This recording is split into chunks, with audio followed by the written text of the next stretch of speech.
श्री स्वामी समर्थ. नमस्कार स्वामी भक्तांनो, कसे आहात तुम्ही? स्वामींच्या कृपेने आपण सर्व आनंदितच आहोत. तर स्वामी आपल्या भक्तांना एक सुंदर गोष्ट सांगतात, ते नक्कीच ऐका आणि त्या गोष्टीवरून तुम्हाला काय बोध देतात ते नक्कीच ऐका. स्वामी सांगतात, बाळांनो ऐका. एक छोटेसे गाव होते. त्या गावात एक मुलगा राहायचा.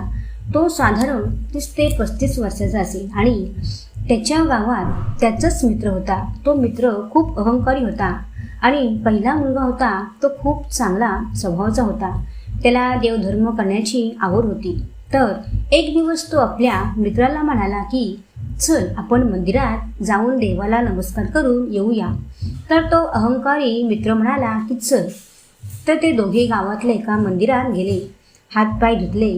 त्या अहंकारी मित्राने हातपाय धुतले नाही. तो तसाच गेला.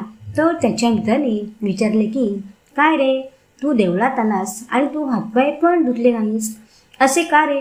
तो म्हणाला की अरे माझे पाय चांगले आहे, मी कशाला धुऊ? ते ऐकून तो मुलगा म्हणाला, अरे आपण मंदिरात पाय धुवूनच जायचे असते.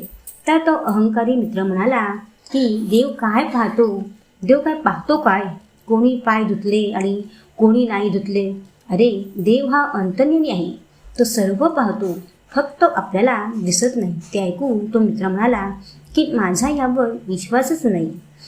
मला म्हणाला म्हणून मी तुझ्याबरोबर आलो. मी आलो पण नसतो देवळात.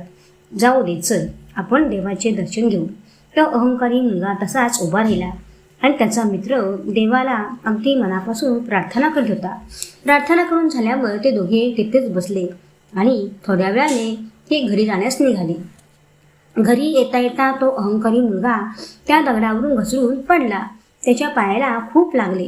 तर त्याच्या मित्रांनी त्याला उठवले आणि त्याला हात धरून घरी नेले. त्याचा मित्र म्हणाला की अरे देवावर विश्वास ठेवला की देव पण आपला विश्वास कधीच तोडत नसतो. देव सर्वव्यापी आहे, तू चराचरात असतो.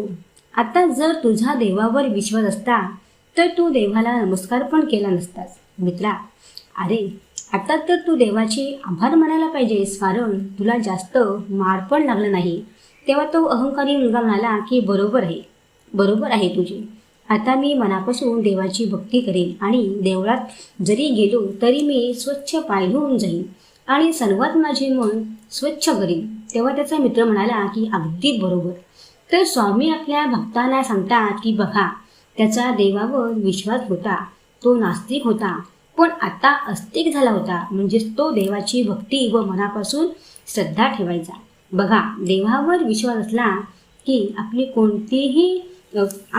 कोणत्याही संकटाचा सामना करावा लागत नाही. बाळांनो, आपण प्रत्येक प्रसंगाचा अर्थ लगेच समजून घेत नसतो, कारण ज्यांनी आपला हात धरला असतो त्याला आपल्यापेक्षा आपला मार्ग अधिक चांगला माहीत असतो.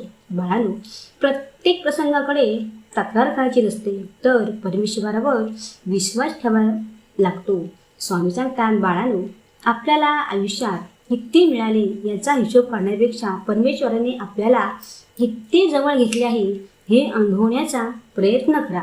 सुख आले तर त्याचे आभार मानायला शिका आणि दुःख जरी आले तरी आभारच माना. तसेच बाळांनो, नामाची दोरी घट्ट पकडून ठेवा.